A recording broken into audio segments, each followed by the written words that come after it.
Hello guys, നമുക്കിത് കാന്താര 2 കാണാൻ പോയാലോ? റിലീസായിട്ട് ഇത്രയും ദിവസമായെങ്കിലും ഇപ്പോഴാണ് പോകാൻ ഒരു ടൈം കിട്ടിയിട്ടുണ്ടായത്. ഫസ്റ്റ് പാർട്ട് എനിക്ക് ഭയങ്കര ഇഷ്ടമായിട്ടുണ്ടായിരുന്നു. അപ്പൊ സെക്കൻഡ് പാർട്ട് റിലീസ് ആയപ്പോൾ തൊട്ട് പോകണമെന്ന് വിചാരിക്കുന്നുണ്ട്. ഇന്ന് 4:30 ഷോന് ബുക്ക് ആക്കിയിട്ടുണ്ട്. അപ്പൊ സംസാരിച്ച് നിൽക്കാൻ അത്ര സമയമില്ല. നമുക്ക് ബാക്കി വിശേഷങ്ങൾ മൂവി കണ്ടു വന്നിട്ട് സംസാരിക്കാം. ലേറ്റ് ആയിട്ടുണ്ട്, അപ്പൊ നമുക്ക് വേഗം പോകാം. ഹൈലൈറ്റ് മാളില് പലാക്സിയിലായിരുന്നു ബുക്ക് ചെയ്തിട്ടുണ്ടായിരുന്നത്. അപ്പൊ നമ്മൾ അധികം ലേറ്റ് ആവാണ്ട് തന്നെ എത്തിയിട്ടുണ്ടായിരുന്നു. പിന്നെ ഇന്റർവെല്ലിന് പുറത്തിറങ്ങാൻ രണ്ടാക്കും മടിയായിരിക്കും. അതുകൊണ്ട് ആദ്യം തന്നെ പോപ്കോൺ ഒക്കെ വാങ്ങിയിട്ടാണ് കയറിയത്.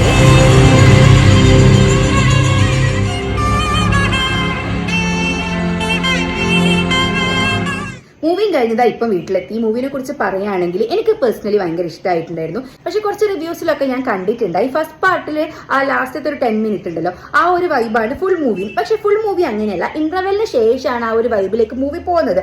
അതിനു മുന്നേ ഒരു ശോകമൂകമായിട്ടുള്ള ഒരു രീതിയിലാണ് പോയിക്കൊണ്ടിരുന്നത്, പഴയ സ്റ്റോറീസ് ഒക്കെ പറഞ്ഞിട്ട്. പക്ഷെ ഇന്റർവെല്ലിന് ശേഷം പ്രതീക്ഷയ്ക്കും അപ്പുറത്തായിരുന്നു സീൻസും കാര്യങ്ങളൊക്കെ. ഓവറോൾ അഭിനയിച്ച ക്യാരക്ടേഴ്സ് ഒക്കെ അടിപൊളിയായിരുന്നു. ജയറാമേട്ടനെ കുറിച്ച് എടുത്തു പറയണം. ഒരു മലയാളി എന്നുള്ള നിലയ്ക്ക് ജയറാമേട്ടനെ കുറെ സീൻസ് ഒക്കെ കണ്ടപ്പോൾ ഭയങ്കര പ്രൗഡായിട്ട് തോന്നിയിട്ടുണ്ടായിരുന്നു. അപ്പം തിയേറ്ററിൽ പോയി കാണാൻ പറ്റുന്നവർക്ക് എന്തായാലും തിയേറ്ററിൽ തന്നെ പോയി കാണുക. കണ്ടു കഴിഞ്ഞവർക്ക് ഇനി അടുത്ത പാട്ടിന് വേണ്ടി വെയിറ്റ് ചെയ്യാം.